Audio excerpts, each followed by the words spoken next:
5 مہینے پہلے کا انٹرویو دیا تھا اور وہ لوگ اب ٹویٹ بھی کر رہے ہیں وہ انٹرویو. اور انہوں نے جب انٹرویو میرا چلا تو انہوں نے پارلیمنٹ میں کہا کہ میرے اوپر آرٹیکل 6 لگنا چاہیے, پتہ نہیں مجھے سزا ملنی چاہیے, وہ جو میں چیزیں وہ ساری چیزیں جو میں نے 5 مہینے کری وہ ساری چیزیں سامنے آ رہی ہیں. وہ کیا تھی ان کے پاس, کیونکہ ہم نے یہ دار کو اور یہ شریفوں کو دیکھا ہوا ہے, ان کے ہوتے ہوئے 30 سالوں کے اندر بنگلہ دیش بھی آگے نکل گیا, ہندوستان بھی آگے نکل گیا, ایسٹ ایشین ٹائگر سارے ہمارے سے آگے نکل گیا 90s میں, اور پاکستان پیچھے رہ گیا, اور یہ فیملیز اربوپتی بن گئی, ملک مقروض ہو گیا.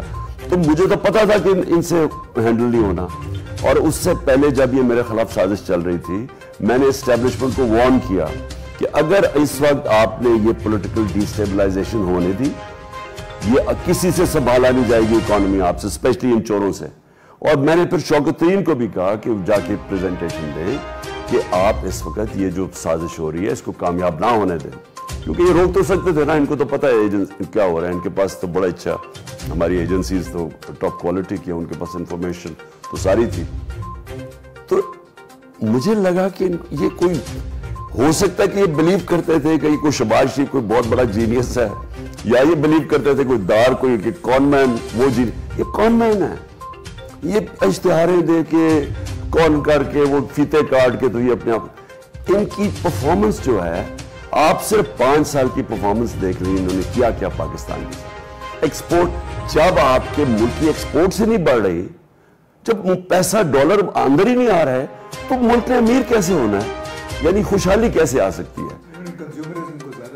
انہوں نے صرف ملک کو ٹریڈنگ سینٹر بنا دیا, مینوفیکچرنگ, انہوں نے اس ملک کی مینوفیکچرنگ تباہ کر دی. آپ انڈسٹری دے, ایکسپورٹس گر گئی پاکستان کی, یا ایکسپورٹس سٹیگننٹ ہی رہی نا, بالکل ہی وہیں کی 5 سال میں وہ بڑھی نہیں, اور امپورٹس 3 گنا زیادہ بڑھ گئی.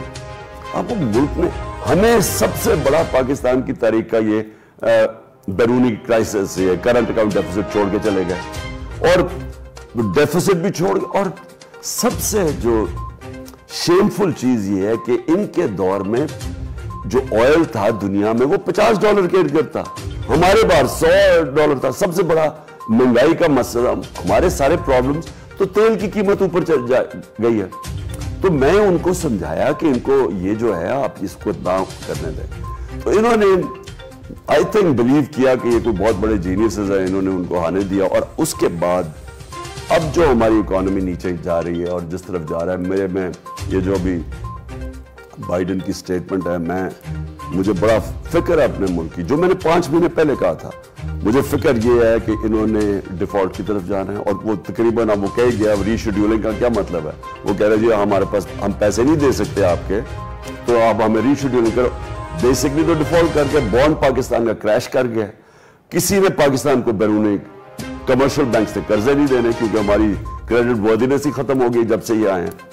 اور مجھے جو خدشہ ہے کہ یہ اب جا رہا ہے ہمارے, اگر ہم ڈیفالٹ کی طرف گئے تو جنہوں نے ہمیں بیل آؤٹ کرنا ہے, وہ جو پاکستان سے قیمت مانگیں گے بیل آؤٹ کی, وہ بائیڈن کے منہ سے نکل گیا کہ پاکستان کا نیوکلیر پروگرام, یعنی نیوکلیر کی اس نے بات کی ہے. اور یہ بڑی دیر سے یہ لانگ سٹینڈنگ ایک یہ ویسٹرن کمیونٹی جو lead by Israel, by the way Israel اور یہ انڈو اسرائیلی لابی, یہ بڑی سٹرونگ ہے. 80 سے میں سنتا تھا دا اسلامک بومب, ان کو خطرہ یہ بس کہ مسلمانوں کے پاس اگر آ گیا یہ ایٹم تو کوئی مسلمان کوئی فنیٹکس ہیں, وہ پورا پروپیگنڈا تھا.